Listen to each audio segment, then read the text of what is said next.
ভেঙে দাও, গুড়িয়ে দাও, আওয়ামী লীগকে দাঁড়াতে দেব না, শেষ করে দেব, ফ্যাসিবাদের চিহ্ন রাখবো না। মানে এই ভেঙে দাও গুড়িয়ে দাও এর রাজনীতি 9 মাস 8 মাস ধরে শুনতে শুনতে আর কি বাকি থাকলো এ দেখা ছাড়া যে তারা একেবারে রূপে ধনে গৌরবে সম্পদে জলজল করছেন যে আমরা বা 100 মানুষ বা বাংলার লাখো তরুণ তাদের পেছনে গিয়ে দাঁড়াবেন। বাংলাদেশে ছাত্রদের গড়া নতুন রাজনৈতিক দল জাতীয় নাগরিক পার্টি এনসিপির আহ্বায়ক নাহিদ ইসলাম বলেছেন প্রশাসন বিএনপির পক্ষে কাজ করছে, কাজেই এরকম অবস্থায় নির্বাচন করা সম্ভব নয়। কিন্তু প্রশ্ন জাগতেই পারে যে প্রশাসন কি করে বিএনপির পক্ষে চলে গেল। কারণ আপনাদের নিশ্চয়ই মনে আছে যে 5ই আগস্ট পরবর্তীতে সচিবালয় থেকে বাংলাদেশের সকল সরকারি পদে পদায়নের ক্ষেত্রে এই নাহিদ ইসলামের বর্তমান সহকর্মীদের সহ বৈষম্য বিরোধী ছাত্র আন্দোলনের সমন্বয়কেরা তখন একেবারে নেতৃত্ব স্থানীয় ভূমিকা পালন করেছে। হাসনাত আব্দুল্লাহ, সার্জিস আলমেরা সচিবালয়ে ঘাঁটি গেড়ে বসে থেকে সচিবালয়ের বিভিন্ন পদে পদায়ন করেছেন। সরকার, জেলা প্রশাসক, পুলিশ সুপার থেকে শুরু করে জেলা উপজেলার সকল ঊর্ধ্বতন পদে বারবার বদল করেছে, প্রজ্ঞাপন দিয়েছে, প্রজ্ঞাপন বাতিল করেছে, হোয়াটসঅ্যাপে বার্তা দিয়ে বলেছে যোগদানের দরকার নেই। মানে প্রশাসন ছত্র ভঙ্গ করে নতুন করে গড়ে তুলেছেন এই নাহিদ ইসলামেরা আগস্ট মাসের পর। আর এখন তারাই মার্কিন যে উপসহকারী পররাষ্ট্রমন্ত্রী এসেছেন তার সঙ্গে সাক্ষাৎ করে গতকাল বলে এসেছেন যে প্রশাসন নাকি বিএনপির পক্ষে কাজ করছে, কাজেই নির্বাচন করা সম্ভব নয়। এর আগে মার্চ মাসে নাহিদ ইসলাম বলছিলেন যে আইন শৃঙ্খলা পরিস্থিতি খুব খারাপ, সে কারণে ডিসেম্বরের মধ্যে নির্বাচন সম্ভব নয়। কিন্তু মনে থাকবে সেই মার্চ মাসেই উনি সবে মন্ত্রিত্ব ছেড়ে মানে তার সরকার ছেড়ে বেরিয়ে এসে রাজনৈতিক দল গঠন করলেন এবং সাথে সাথে তার মনে হলো আইন শৃঙ্খলা পরিস্থিতি একদম নিয়ন্ত্রণে নেই, কাজেই নির্বাচন করা সম্ভব না। কি কি কারণে নির্বাচন করা সম্ভব না তার নানা রকম কারণ আর তালিকা খুঁজে খুঁজে যেন বের করছেন এই জাতীয় নাগরিক পার্টির নেতা এবং তার সহযোগী বৃন্দ। এই নাহিদ ইসলামরা শয়নে স্বপনে জাগরণে সব সময় শুধু আওয়ামী লীগ দেখতে পাচ্ছেন এবং এখন দেখা যাচ্ছে তারা বিএনপির গলায় যেহেতু আওয়ামী লীগের সুর পাচ্ছেন তাদেরই বসানো প্রশাসনেও এখন বিএনপিকে দেখছেন, কদিন পরে আমার ধারণা আওয়ামী লীগের ভূত দেখতে পাবেন। কাজে এই শিষ্টাচারের ভয় আর বাঙালির রইল কই? হাসনাত আব্দুল্লাহর মতো মববাজ যে বাংলাদেশ জুড়ে যা ইচ্ছা যখন ইচ্ছা যেমন ইচ্ছা করে যেতে পারবেন এবং আইন শৃঙ্খলা রক্ষাকারী বাহিনী কখনো তাদের বিরুদ্ধে দাঁড়াবে না, বরং তাদের পক্ষে দাঁড়াবে, আর তারা যাদের উপর অত্যাচার করবেন তাদের বিপক্ষে দাঁড়াবে, এই সবই তো দেখা হয়ে গেছে। আর কি ভয় বাঙালিকে হাসনাত আব্দুল্লাহ দেখাবেন? সারা দেশের জেলা উপজেলায় থানায় ওয়ার্ডে আওয়ামী লীগ যে ঝটিকা মিছিল বের করছে, কিংবা ইত্তেফাক খবর দিচ্ছে গত এক সপ্তাহে শুধু ঢাকাতেই অন্তত অর্ধশত ঝটিকা মিছিল আওয়ামী লীগ বের করেছে এবং ক্রমাগত সেসব মিছিলে যোগদানকারী লোকের সংখ্যা বাড়ছে এবং মিছিল লম্বা সময় ধরে চলতে পারছে। এই ঘটনাগুলো ঘটনাস্থলে ঠেকানোর কোনো উপায় বের করতে পারছে না পুলিশ এবং তাতে ক্রমাগত রুষ্ট হচ্ছেন স্বরাষ্ট্র উপদেষ্টা। বাংলাদেশে গত এক সপ্তাহের বেশি সময় ধরে দেশের বিভিন্ন জেলা উপজেলা থানা ওয়ার্ডে আওয়ামী লীগ মিছিল করছে, মিছিলে যোগ দেওয়া মানুষের সংখ্যা বাড়ছে এবং সরকার আর পুলিশ প্রশাসন ক্রমেই এই নিয়ে বিচলিত হয়ে পড়ছে।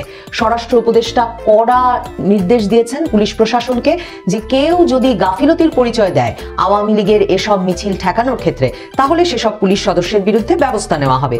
যে পুলিশদের আমরা গত 8 মাসে ঘটনাস্থলে তো দেখিনি, যখন মববাজি ভাঙচুর লুটপাট এসব হয় তখন তো দেখিনি, যে পুলিশ সদস্যদের নিষ্ক্রিয় দেখা গেছে গত 8 মাস ধরে ছিনতাই রাহাজানি সহ সকল রকম অপরাধের ক্ষেত্রে এবং মানুষের একটা অভিযোগ ছিল যে রাজপথে পুলিশ একেবারেই দেখা যাচ্ছে না, খোদ ঢাকা শহরেও নয়, সেখানে এখন স্বরাষ্ট্র উপদেষ্টা নির্দেশ দিয়েছেন যে মোটরসাইকেল নিয়ে যাতে পুলিশ প্রতিটি থানার এলাকায় পাহারা দেয়, প্রহরা দেয়, টহল দেয় গভীর রাত থেকে একেবারে ভোর রাত পর্যন্ত, মানে যাতে এমনকি রাতের বেলা বা ভোর রাতেও হঠাৎ করে কোনো আওয়ামী লীগের মিছিল বেরিয়ে পড়তে না পারে। এবং স্বরাষ্ট্র উপদেষ্টা নির্দেশ দিয়েছেন পুলিশের গোয়েন্দা বিভাগকে আরো বেশি সক্রিয় হতে, যাতে তারা আগে আগে কোথায় কখন মিছিল ঘটছে সেই খবরগুলো বের করে ফেলতে পারেন। কাজেই সাধারণ মানুষের দিক থেকে একটা বড় স্বস্তির দিক হচ্ছে এই যে পুলিশকে সক্রিয় করা হয়েছে অবশেষে 8 মাস শেষে এবং তারা এখন মোটরসাইকেল দিয়ে সারা রাত ব্যাপী টহলের দায়িত্ব পেয়েছেন। তারা দায়িত্ব পেয়েছেন তাদের গোয়েন্দা কার্যক্রম শক্ত করা, যাতে তারা আওয়ামী লীগের মিছিলের মতো বড় কোনো অপরাধমূলক কর্মকাণ্ড ঘটবার আগেই সচেতন হয়ে পড়তে পারেন। এখন প্রশ্ন তো উঠতেই পারে যে আওয়ামী লীগের মিছিল কি তার মানে নিষিদ্ধ? আওয়ামী লীগ তো কোনো নিষিদ্ধ সংগঠন নয়, ছাত্রলীগ নিষিদ্ধ সংগঠন, কাজেই পুলিশ, ঢাকা মেট্রোপলিটন পুলিশ সংবাদ বিজ্ঞপ্তি দিয়ে বলেছে নিষিদ্ধ সংগঠনকে কোথাও সমবেত হতে দেখলে তারা সেই মিছিল বা সেই সমাবেশ প্রতিহত করবে।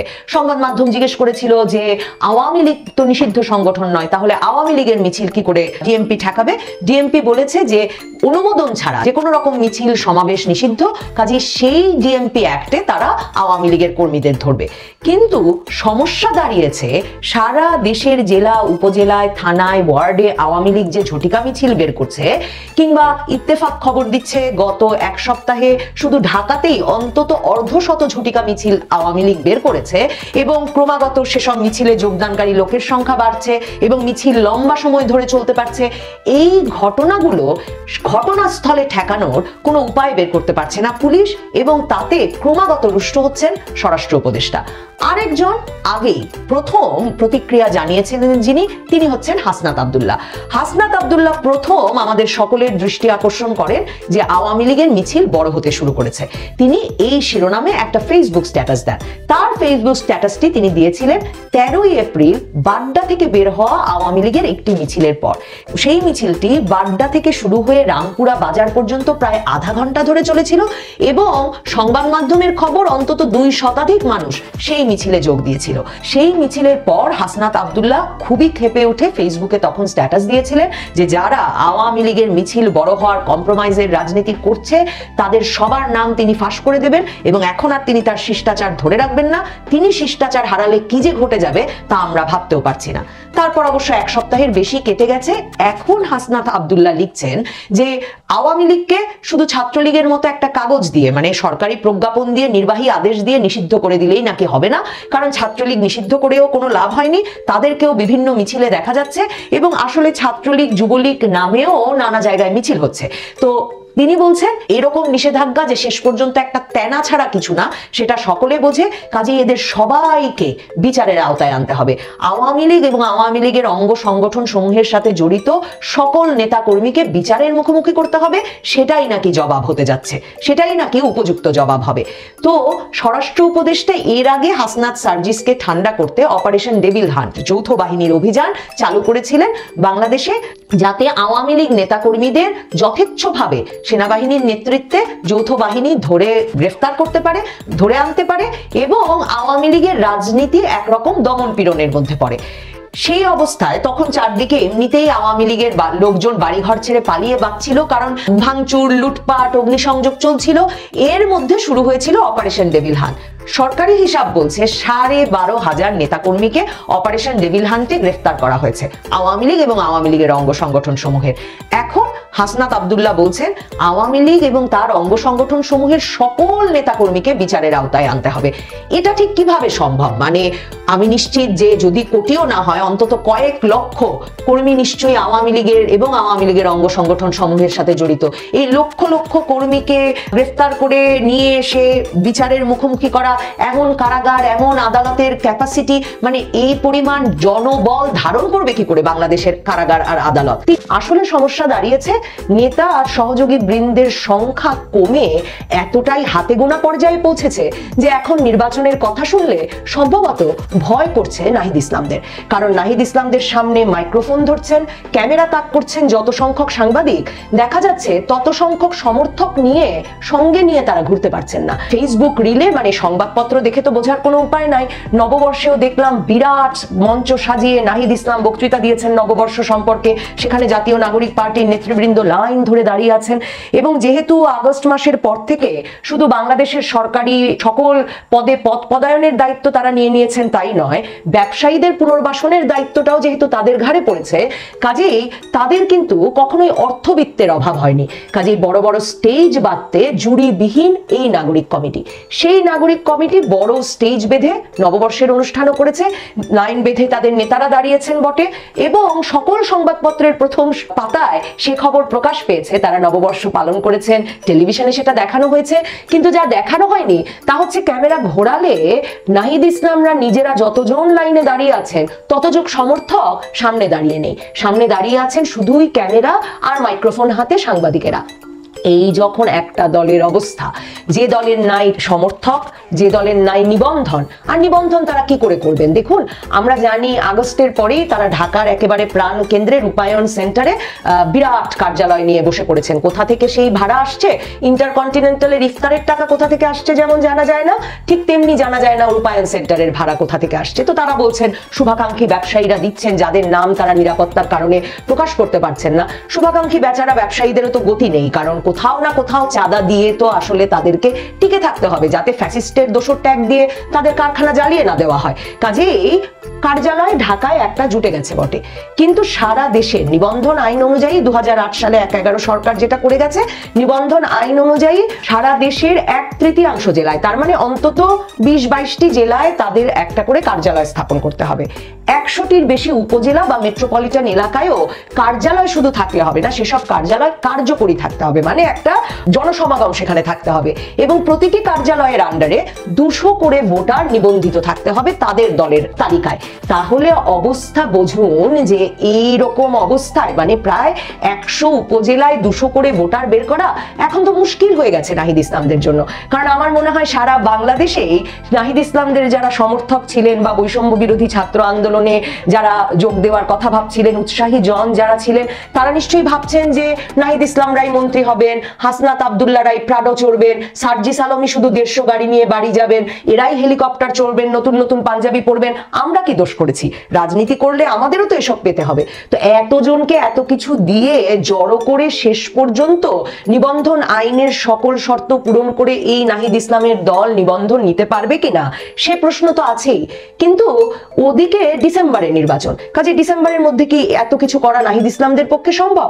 বাংলাদেশের সাংবাদিকেরা অবশ্যই এসব প্রশ্ন করছেন না নাহিদ ইসলামদের, বরং তারা সব সময় বিএনপিকে যতটুকু কাভারেজ দিচ্ছেন, জামায়াতে ইসলামীকে যতটুকু কাভারেজ দিচ্ছেন, তার চেয়েও বেশি কাভারেজ দিচ্ছেন নাহিদ ইসলামদের।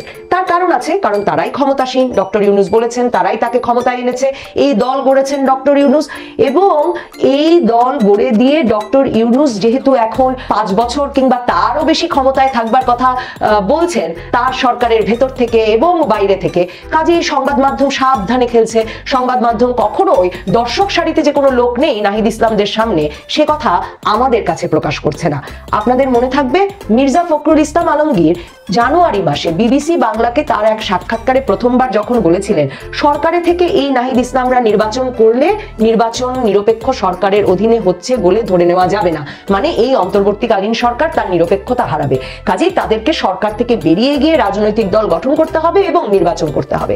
তখন নাহিদ ইসলামরা বলেছিলেন যে মির্জা ফখরুল ইসলামের কথায় নাকি আওয়ামী লীগের সুর ভেসে আসছে। মানে অবস্থাটা এমন, হাসনাত আব্দুল্লাহ নাহিদ ইসলামদের পেটোয়া বাহিনীর মূল নেতা, মবের রাজা হাসনাত, তিনি সম্প্রতি এক ফেসবুক স্ট্যাটাস দিয়ে বলেছেন যে আওয়ামী লীগের মিছিল নাকি বড় হচ্ছে। ওই খবরের সূত্রেই বুঝতে পারলাম বাড্ডায় আওয়ামী লীগের একটি মিছিলের ফেসবুক পোস্ট নাকি চারদিকে ছড়িয়ে পড়ছে, সেটা দেখে এমন হৃদকম্প হয়েছে হাসনাত আব্দুল্লাহ। কাজেই হাসনাত আব্দুল্লাহ আমাদেরকে হুমকি দিয়ে বলছেন যে আওয়ামী লীগ প্রশ্নে যারা আপোষের রাজনীতি করছেন তাদের সাবধান করে দিচ্ছি, আওয়ামী লীগ নিয়ে সিদ্ধান্তে আসুন, না হলে আপনারা করবেন কম্প্রোমাইজের রাজনীতি আর আমি করব শিষ্টাচার বহির্ভূত আচরণ। এবং হাসনাত আব্দুল্লাহর মতো লোক বলেছেন, এহেন ব্যক্তি বলেছেন যে আমি শিষ্টাচার বহির্ভূত আচরণ শুরু করলে নিতে পারবেন না, কাজেই সাবধান হয়ে যান। আরে 8 মাস ধরে এই মদবাজি দেখার পর আর দেখার বাকি কি রেখেছেন হাসনাত আব্দুল্লাহ? মানে তিনি আর কি শিষ্টাচার বহির্ভূত আচরণ করবেন যে যার কথা ভেবে এখন বাঙালির হৃদকম্প হতে হবে আর তাদের পেছনে গিয়ে লাইন ধরে দাঁড়াতে হবে? দেখুন, এই হাসনাত আব্দুল্লাহ আনসার পিটিএ সচিবালয় দখল করে শুরু করেছিলেন সেই আগস্ট মাসে। এরপর থেকে তিনি যেমন বলছিলাম সকল আদালত থেকে প্রধান বিচারপতিকে হুমকি দিয়ে নামিয়ে প্রধান বিচারপতির পদ পরিবর্তন করা থেকে শুরু করে হাইকোর্ট, সুপ্রিম কোর্ট, আপিল বিভাগ সবখানে পদ পদায়ন তার হুমকিতে, তার ডেডলাইনে হয়েছে, সচিবালয়ে তার ডেডলাইনে হয়েছে, বাংলাদেশের সকল স্থানীয় প্রশাসনে তাদের ভয়ে প্রকম্পিত হতে হতে সরকার পরিবর্তন এনেছে। এরপর ফেব্রুয়ারি মাসে আগস্টের 6 মাস পরে তার হুমকিতে 3 দিন 2 রাত ধরে 32 নাম্বার ভাঙা চলেছে এবং সেই 32 নাম্বার ভেঙে বুলডোজার দিয়ে গুড়িয়ে আগুন দিয়ে তবে ঠান্ডা হয়েছেন হাসনাত আব্দুল্লাহ। এই শিষ্টাচারী হাসনাত আব্দুল্লাহ, যিনি নাকি এখন শিষ্টাচার ছেড়ে দিলে আমরা সহ্য করতে পারবো না, তিনি তারপরেও তার বাহিনী দিয়ে আওয়ামী লীগ সহ আওয়ামী লীগের দোসর নামে তারা যাদেরকে মনে করেন তাদের সকলের বাড়িতে হামলা ভাঙচুর লুটপাট অব্যাহত রেখেছেন এবং গাজীপুরে এক মন্ত্রীর বাড়িতে আবারও ভাঙচুর অগ্নিসংযোগ করতে গিয়ে তার লোকে যখন হামলার শিকার হয়েছে তখন তিনি স্বরাষ্ট্র উপদেষ্টার পদত্যাগ চেয়ে এমন চাপ সৃষ্টি করেছেন, যৌথ বাহিনী অভিযান শুরু করেছে ডেভিল হান্ট নামে ডেভিলদের ধরতে। তবে সে ডেভিল, সে শয়তান হাসনাত আব্দুল্লাহ নয়। হাসনাত আব্দুল্লাহ যাদের বিরুদ্ধে ভাঙচুর লুটপাট চালাচ্ছেন তাদের ধরাই হয়েছে সেই ডেভিল হান্টের মূল লক্ষ্য।